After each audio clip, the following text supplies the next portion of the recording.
Chapter 8, The Potions Master. There, look. Where? Next to the tall kid with the red hair, wearing the glasses. Did you see his face? Did you see his scar? Whispers followed Harry from the moment he left his dormitory the next day. People lining up outside classrooms stood on tiptoe to get to look at him, or doubled back to pass him in the corridors again, staring. Harry wished they wouldn't, because he was trying to concentrate on finding his way to classes. There were 142 staircases at Hogwarts, wide, sweeping ones, narrow, rickety ones, some that led somewhere different on a Friday, some with a vanishing step halfway up that you had to remember to jump. Then there were doors that wouldn't open unless you asked politely or tickled them in exactly the right place, and doors that weren't really doors at all, but solid walls just pretending. It was also very hard to remember where anything was because it all seemed to move around a lot. The people and the portraits kept going to visit each other, and Harry was sure the coats of armor could walk. The ghosts didn't help either. It was always a nasty shock when one of them glided suddenly through a door you were trying to open. Nearly Headless Nick was always happy to point new Gryffindors in the right direction, but Peeves the Poltergeist was worth 2 locked doors and a trick staircase if you met him when you were late for class. He would drop waste paper baskets on your head, pull rugs from under your feet, pelt you with bits of chalk, or sneak up behind you invisible, grab your nose and screech, "Got your cock!" Even worse than Peeves, if that was possible, was the caretaker, Argus Filch. Harry and Ron managed to get on the wrong side of him on their very first morning. Filch found them trying to force their way through a door that, unluckily, turned out to be the entrance to the out-of-bounds corridor on the 3rd floor. He wouldn't believe they were lost, was sure they were trying to break into it on purpose, and was threatening to lock them in the dungeons when they were rescued by Professor Quirrell, who was passing. Filch owned a cat called Mrs. Norris, a scrawny, dust-colored creature with bulging, lamp-like eyes, just like Filch's. She patrolled the corridors alone. Break a rule in front of her, put just one toe out of line, and she'd whisk off for Filch, who'd appear wheezing 2 seconds later. Filch knew the secret passageways of the school better than anyone, except perhaps the Weasley twins, and could pop up as suddenly as any of the ghosts. The students all hated him, and it was the dearest ambition of many to give Mrs. Norris a good kick. And then, once you managed to find them, there were the classes themselves. There was a lot more to magic, as Harry quickly found out, than waving your wand and saying a few funny words. They had to study the night skies through their telescopes every Wednesday at midnight and learn the names of different stars and the movements of the planets. 3 times a week, they went out to the greenhouses behind the castle to study herbology with a dumpy little witch called Professor Sprout, where they learned how to take care of all the strange plants and fungi and found out what they were used for. Easily, the most boring class was History of Magic, which was the only one taught by a ghost.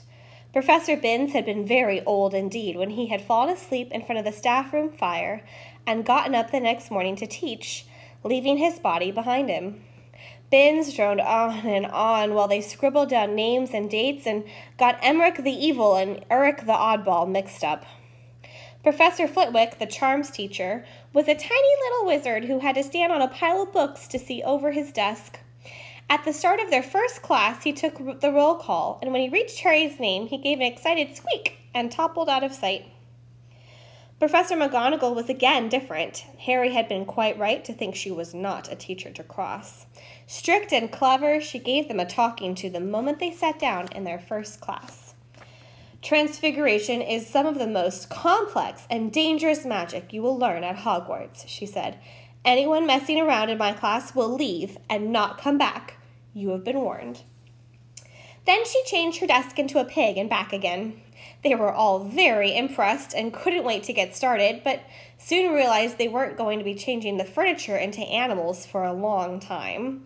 After taking a lot of complicated notes, they were each given a match and started trying to turn it into a needle. By the end of the lesson, only Hermione Granger had made any difference to her match. Professor McGonagall showed the class how it had gone all silver and pointy and gave Hermione a rare smile.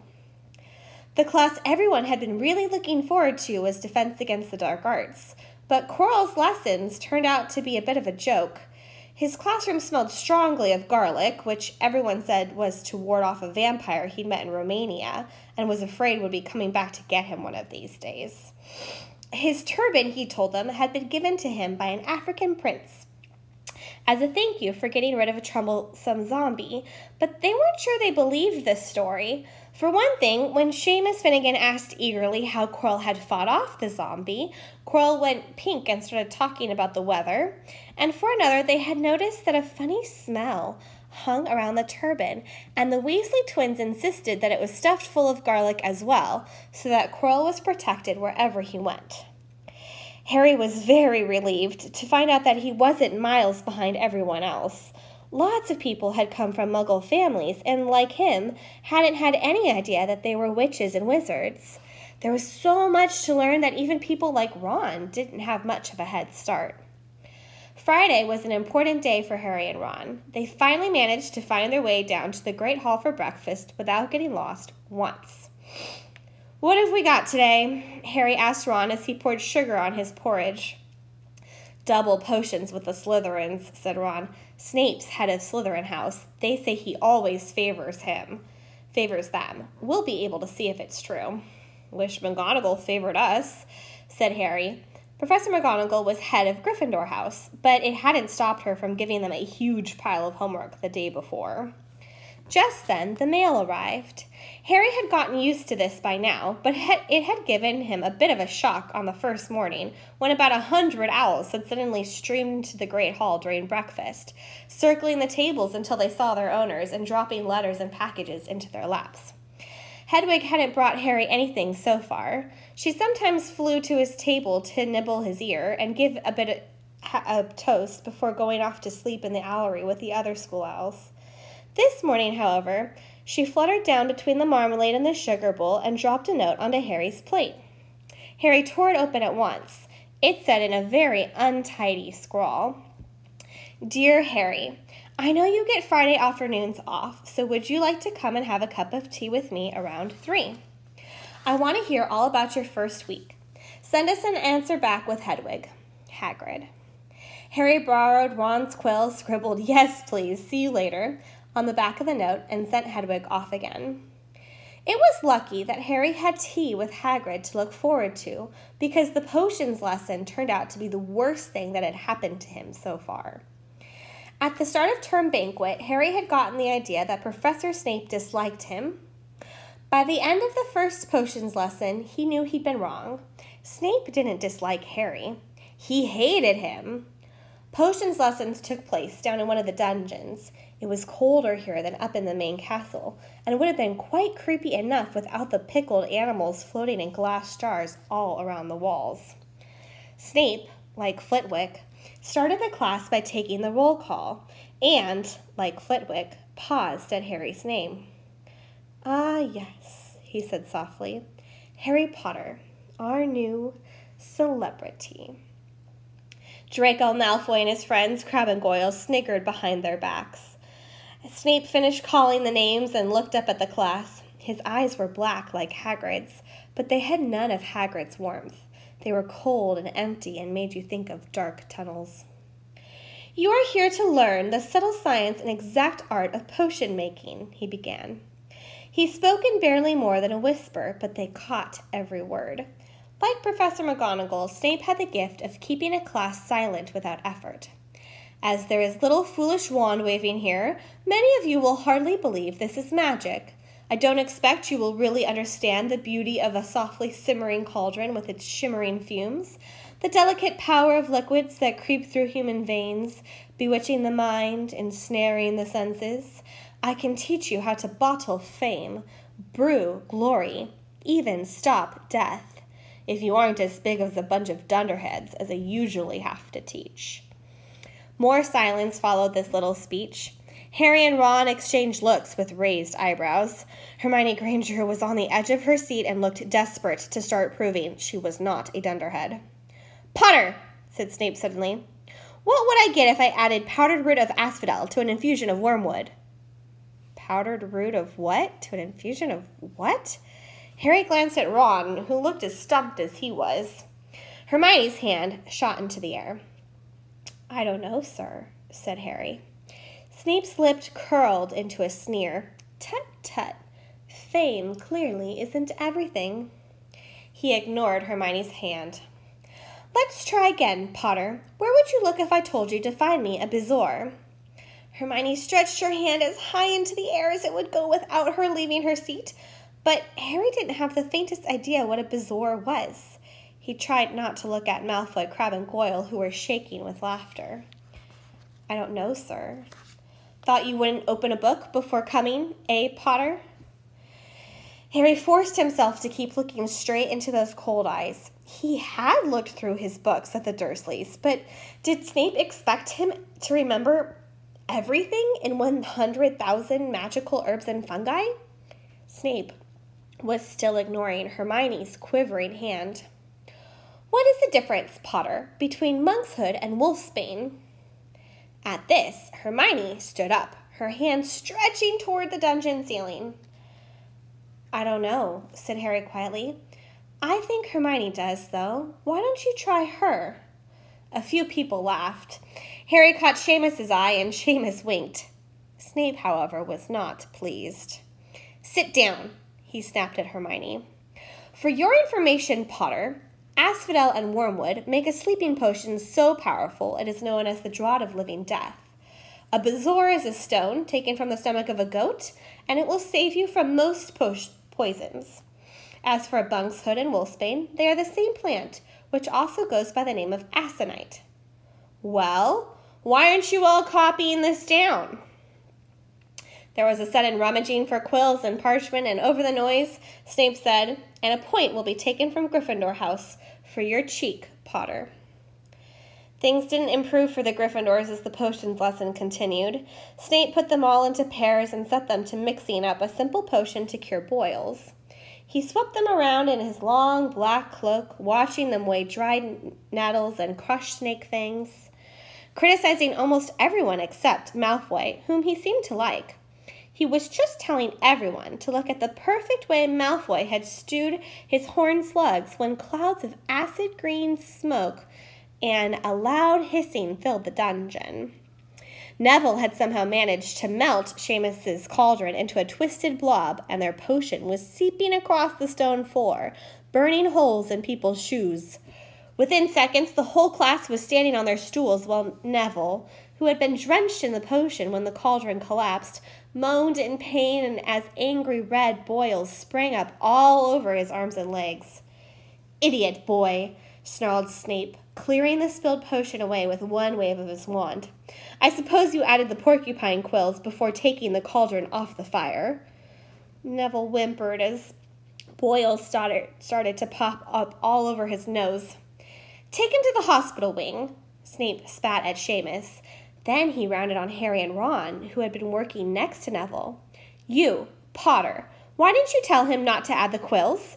Thought he'd make you look good if you got it wrong, did you? That's another point you've lost, Gryffindor." This was so unfair that Harry opened his mouth to argue, but Ron kicked him behind their cauldron. "Don't push it," he muttered. "I've heard Snape can be turned very nasty." As they climbed the steps out of the dungeon an hour later, Harry's mind was racing and his spirits were low. He'd lost 2 points from Gryffindor in his very first week. Why did Snape hate him so much? "Cheer up," said Ron. "Snape's always taking points off of Fred and George. Can I come and meet Hagrid with you?" At 5 to 3, they left the castle and made their way across the grounds. Hagrid lived in a small wooden house on the edge of the Forbidden Forest. A crossbow and a pair of galoshes were outside the front door. When Harry knocked, they heard a frantic scrabbling from inside and several booming barks. Then Hagrid's voice rang out saying, "Back, Fang, back!" Hagrid's big, hairy face appeared in the crack as he pulled the door open. "Hang on," he said. "Back, Fang!" He let them in, struggling to hold on to the collar of the enormous black boarhound dog. There was only one room inside. Hams and pheasants were hanging from the ceiling. A copper kettle was boiling on the open fire, and in the corner stood a massive bed with a patchwork quilt over it. "Make yourselves at home," said Hagrid, letting go of Fang, who bounded straight at Ron and started licking his ears. Like Hagrid, Fang was clearly not as fierce as he looked. "This is Ron," Harry told Hagrid, who was pouring boiling water into a large teapot and putting rock cakes onto a plate. "Another Weasley, eh?" said Hagrid, glaring at Ron's freckles. "I spent half me life chasing your twin brothers away from the forest."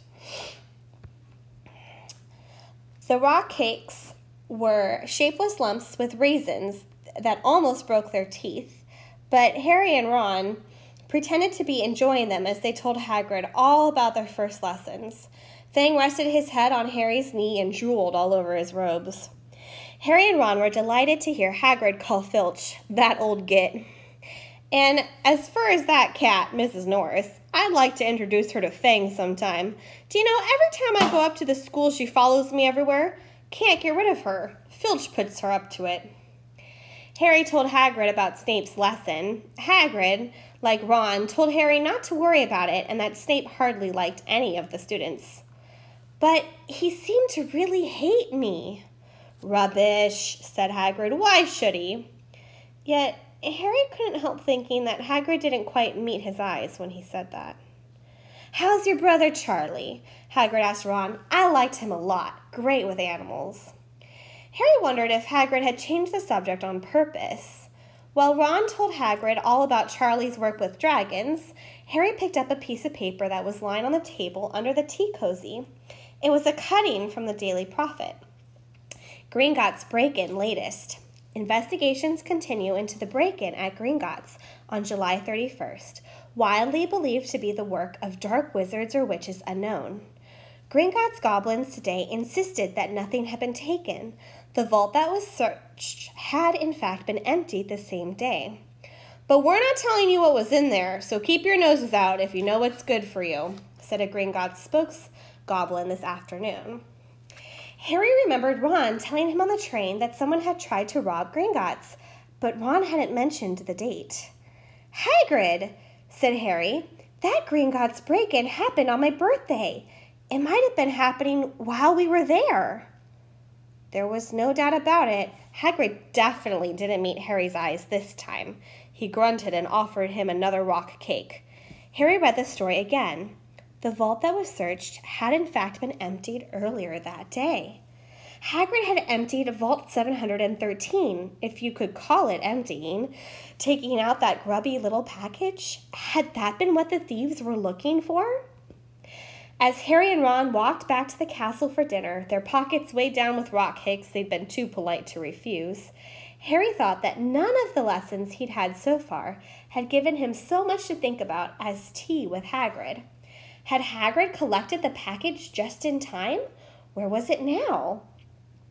And did Hagrid know something about Snape that he didn't want to tell Harry?